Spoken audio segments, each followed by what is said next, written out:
नमस्कार दोस्तों, एक बार पुनः आपका मेरे इस धार्मिक चैनल में हार्दिक स्वागत है। आज मैं एक और नई जानकारी आपके साथ साझा करने जा रहा हूं। यदि आपको मेरा यह कंटेंट अच्छा लगे तो आप मेरे इस चैनल को सब्सक्राइब कर सकते हैं। दोस्तों, धार्मिक शास्त्रों में यमराज को मृत्यु का देवता माना जाता है। सृष्टि से भौतिक शरीर के नष्ट हो जाने के बाद व्यक्ति की आत्मा को यमराज के समक्ष पेश होना पड़ता है, जहां उसके कर्मों के आधार पर उसे स्वर्ग या नरक में भेजा जाता है।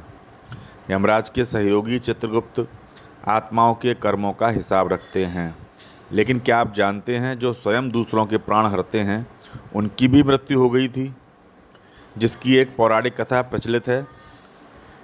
तो चलिए शुरू करते हैं। मार्कंडेय पुराण के अनुसार भगवान विश्वकर्मा की पुत्री संज्ञा से सूर्यदेव का विवाह हुआ था। तब संज्ञा ने भय से सूर्य की तरफ देखा तो सूर्यदेव ने कहा कि तुम्हारा जो पुत्र होगा वह लोगों के प्राण लेने वाला होगा। इसके बाद संज्ञा ने चंचल दृष्टि से सूर्यदेव की ओर देखा तो उन्होंने कहा कि तुम्हारी पुत्री चंचल होगी और चंचलता से नदी के रूप में बहेगी। इसके बाद संज्ञा के जुड़वां बच्चे हुए, जिसमें पुत्र का नाम यमराज और पुत्री का नाम यमुना पड़ा। एक कथा के अनुसार एक बार राजा श्वेत अपना राज्य त्याग कर भगवान शिव की भक्ति में लीन हो गए थे। कुछ समय बीतने के बाद यमदूत मुनि श्वेत के प्राण लेने आए।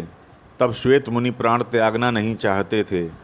तब भगवान शिव ने अपने गण भैरव को भेजा और भैरव ने डंडे के प्रहार से यमदूतों पर हमला किया। इससे यमराज क्रोधित होकर भैंसे पर बैठकर यमदंड हाथ में लेकर वहां पहुंचे। उस समय कार्तिकेय श्वेत मुनि की रक्षा करने के लिए वहां मौजूद थे। तब कार्तिकेय ने शक्ति अस्त्र से यमराज का वध कर दिया। यमराज की मृत्यु के बाद समस्त देवतागण एकत्रित हुए और भगवान शिव से यमराज को पुनः जीवित करने की प्रार्थना की। देवताओं ने कहा कि यमराज की मृत्यु से सृष्टि में संतुलन बिगड़ जाएगा। तब सूर्यदेव ने भगवान शिव की कठोर तपस्या की और तपस्या से प्रसन्न होकर भगवान शिव ने नंदी से यमुना नदी का जल मंगवाया और उस जल के छींटे यमराज के मृत शरीर पर डाले, जिससे यमराज पुनर्जीवित हो गए।